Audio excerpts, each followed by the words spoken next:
Salut à tous les amis, bienvenue sur la chaîne pour un nouveau déballage. Donc aujourd'hui, on va se pencher sur une price, sur l'Ichiban Kuji du mois d'avril. Il me reste encore la Ginyu à déballer, on la fera plus tard. Je mélange un peu les figurines, comme ça, il y a un peu de tout sur la chaîne, il y en a pour tout le monde. Donc comme j'ai dit, aujourd'hui on va se pencher sur une price. Donc, cette figurine est sortie le 13 avril 2023 au Japon. Donc, sans perdre plus de temps, on se met sur la boîte. Donc alors, sur le devant de la boîte, comme on peut voir, notre Vegeta ici, le nom de la gamme Solid Edgeworks, la licence Dragon Ball Z, fabriquée par Bandai. On retrouve encore le nom de la gamme ici. Sur le côté, on retrouve la version du Vegeta en noir et blanc qu'il y a dans la boîte. Ici, version A, il y a aussi la version B, Majin Vegeta, excusez-moi. De l'autre côté, on retrouve notre Vegeta, la licence Solid Edgeworks, Bandai Namco. J'ai pas marqué, mais j'ai pas dit, mais c'est le volume 10. Ici, on retrouve le Vegeta en noir et blanc. Je trouve que ça fait magnifique. Le nom de la gamme Solid Edgeworks, volume 10. Ici, on a vu. En haut, le nom de la gamme Solid Edgeworks, c'est la figurine A. Ici, on retrouve les petits stickers d'authenticité. Et en dessous, on retrouve, comme d'habitude, les instructions en japonais s'il y a un problème sur la figurine. Donc, on va ouvrir ça tout de suite. Et on va découvrir cette belle figurine. Ça fait un moment que je l'ai. Je l'ai eu à sa sortie. Et c'est vrai que je suis curieux de voir ce qu'elle donne comparé je sais pas si vous vous rappelez de l'ancien Vegeta qu'il y a eu dans cette gamme-là. Parce que cette gamme-là, au début, c'était une vraie catastrophe. Donc, on va voir. Donc alors, dans la boîte, ça se présente comme cela. Donc, on va la retirer. Si on peut l'enlever. Voilà, impeccable. Donc, oh, tout est bien emballé, là. Donc, notre figurine se retrouve en 1, 2 et 3 parties. Donc, comme d'habitude, je la déballe et on se retrouve pour le gros plan. À tout de suite, les amis.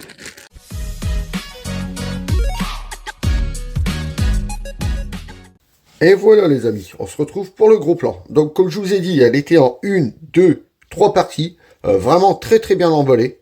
Même le socle, maintenant, ils l'ont mis dans une petite boîte en carton. Franchement, nickel. Donc, sur le socle, on y vient. Un socle. Bon, c'est la première fois que je vois un socle comme ça. Parce que Vegeta est en un pied devant, un pied à l'arrière, en mode j'avance. Donc, on verra si on en a besoin. Mais je pense que là, on va vraiment en avoir besoin. Donc, ils auraient pu essayer de faire autre chose qu'un gros socle noir comme ça. Parce que s'il faut vraiment le mettre sur la figurine, un bloc comme ça, je pense que ça va faire dégueulasse. Enfin bon, on verra tout à l'heure. Là, on va se pencher sur la figurine. Donc, on va l'assembler. Et franchement, bon, l'assemblage, ça va, ça se passe bien. Et franchement, ils ont vraiment...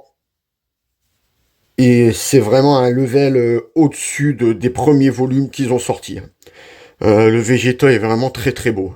Vous le voyez bien la lumière là. Franchement, il est magnifique. Donc, on va commencer à décrire la figurine. Donc, on commence par le haut. Donc, ses cheveux. Un noir mat avec les cheveux bien piquants. Franchement, bien les cheveux en mèche. Ils les ont vraiment très très bien réussi. À l'arrière, c'est pareil, regardez. Ça fait vraiment une belle touffe. Franchement, les cheveux, j'adore. Bon, ici, j'ai remarqué qu'il y avait, hop, si vous allez le voir, regardez, un gros point de colle au bout de la mèche. Bon, après, ça, c'est encore rattrapable, on peut gratter. C'est qu'un détail, ce n'est pas un défaut, donc on peut encore l'avoir. Ensuite, le visage. Ben, le visage, franchement, magnifique aussi. Hein. Vous voyez, son petit air narquois. Franchement, j'adore.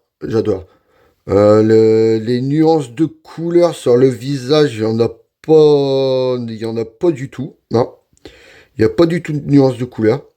Ensuite, on descend sur les bras. Alors, les bras extrêmement bien musclés, bien sculpté et tout. À l'arrière, c'est pareil. Que ce soit les triceps, biceps, tout ça, franchement, ils sont vraiment bien sculptés. L'autre côté, c'est exactement pareil. Franchement, j'adore. Les vêtements, il y a vraiment, mais c'est vrai, quand je dis vraiment, c'est vraiment léger. Des légères nuances de couleur là, en dessous des pecs. Mais c'est vraiment très très léger. À l'arrière, non, il n'y en a pas. Par contre, ça fait un bleu mat. J'aime bien le bleu mat. Franchement, c'est vraiment très très beau. Donc ici, il y en a beaucoup qui vont encore gueuler parce qu'il y a une jointure. Mais malheureusement, la figurine, il faut bien qu'on l'emboîte. Donc c'est obligé d'avoir une jointure là. Ou alors, il faudrait la faire qu'en une seule pièce. Après, il y en a beaucoup que ça gêne parce que c'est vrai que dans le manga, c'est une combinaison seule. Mais moi, personnellement, du moment que la figurine est belle, personnellement, ça ne me dérange pas. Donc après, chacun ses goûts, hein, comme je dis toujours. Donc, on revient sur le pantalon, on descend là, pareil. Hein, et les cuisses, tout ça, vraiment bien sculpté. Franchement, j'adore les muscles qui ressortent comme ça de la combinaison. Sur l'autre jambe, c'est pareil. Son cul qui ressort à l'arrière, c'est le cul du prince. Donc voilà, les bottes, ben c'est pareil, les bottes bien réalisées. Donc il y a vraiment aucune, mis à part les petites nuances qu'il y a là en dessous des pecs, le reste, il n'y a aucune nuance de couleur. C'est ça qui est dommage, c'est que la gamme s'est bonifiée en sculpture, mais ils ont enlevé maintenant les nuances de couleur. Et ça, par contre, c'est un peu dommage parce que maintenant les figurines sont magnifiques. Donc comme je vous ai dit là, donc il n'y a pas de nuance de couleur sur les bottes. On n'a pas parlé du bras, regardez la main qui vient vraiment bien se poser sur ses hanches. Franchement, très très bien sculpté. Je vous mettrai un comparatif de la photo originale d'où est sortie cette figurine. Et il y a un petit bémol que je regrette, c'est que quand on le voit dans cette position-là, il a une auréole au-dessus de la tête. Donc, c'est un peu con. Ils auraient pu faire l'auréole.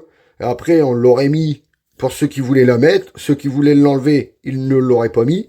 Mais ils auraient pu au moins nous mettre l'option avec l'auréole. Au moins, ça aurait vraiment donné, comme sur la photo originale, enfin, du moins du dessin original de Toriyama. Enfin bon, sur ce, on va pas se plaindre. La figurine est vraiment déjà très très belle. Franchement, à part les nuances de couleurs qui sont absentes, ça maintenant on a l'habitude sur les Solid Jet Work, hein, ils nous font des belles figurines sans nuances. Franchement, moi je suis vraiment très très content du Prince, il est vraiment magnifique. Comparé au Prince qu'on a eu dans les premiers volumes, je vous mettrai une photo si je le retrouve, je vous le mets là, je vous mets la photo juste à côté. Vous voyez quand même qu'il y a une sacrée différence. Ils ont dû faire un sacré nettoyage dans les bureaux, changer de sculpteur, ou je sais pas ce qu'ils ont fait, mais les deux végétaux, ils ont pas du tout la même gueule. Je préfère vraiment les derniers volumes qui sont sortis. Enfin bref. Maintenant, on va voir si elle tient debout toute seule. Donc on va la poser. On va voir ça tout de suite. Donc alors, le moment de vérité. Est-ce qu'elle tient debout toute seule? À mon avis, ça m'étonnerait. Non, vous voyez bien, ses pieds sont vraiment quasiment l'un derrière l'autre. Donc, elle a vraiment du mal à tenir. Vous ne pourrez pas la faire tenir debout toute seule. Donc, forcément, il va falloir le socle. Donc, le petit socle. Pour le mettre, donc, attendez, vous rentrez le pied arrière avant. Le pied avant vient se clipser ici. Hop. Moi, c'est tout simple à rentrer, le socle. Et là, comme vous pouvez le voir, elle tient debout toute seule. Bon, je vous dis, le socle est vraiment tout simple à rentrer. Vous voyez, ça se voit qu'il est carrément en marche. Vous voyez, celui-là, il ne le pose même pas par terre. Donc, en position comme ça de marche, forcément, il peut pas tenir debout toute seule. Donc, sur ce, on va prendre les mesures de la figurine. Alors, combien ce petit joujou fait en hauteur? Donc je vais vous le mettre bien là, comme ça vous verrez bien les mesures. Donc alors, ce petit joujou en hauteur, il mesure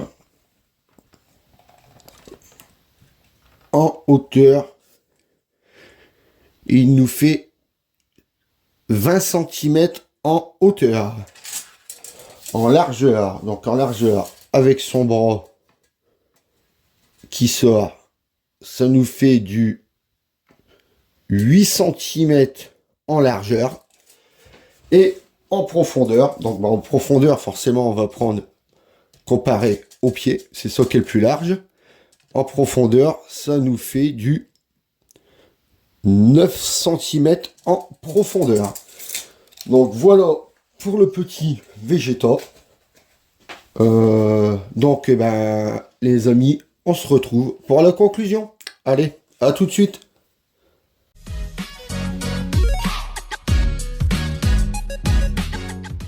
Donc voilà les amis, on arrive pour la conclusion. Donc aujourd'hui, je vous aurais présenté un Vegeta issu de la gamme Solid Edge Works qui est sorti le 13 avril 2023 au Japon. Franchement, moi je la trouve magnifique. À vous de vous faire votre propre avis. Sur ce, on arrive à la fin de cette vidéo. Donc comme d'habitude, si vous n'êtes pas encore abonné, venez vous abonner. Si vous avez aimé ma vidéo, laissez-moi un gros pouce bleu. Surtout, pour ne louper aucune vidéo, n'oubliez pas d'activer la petite cloche pour vous dire quand mes vidéos sortent.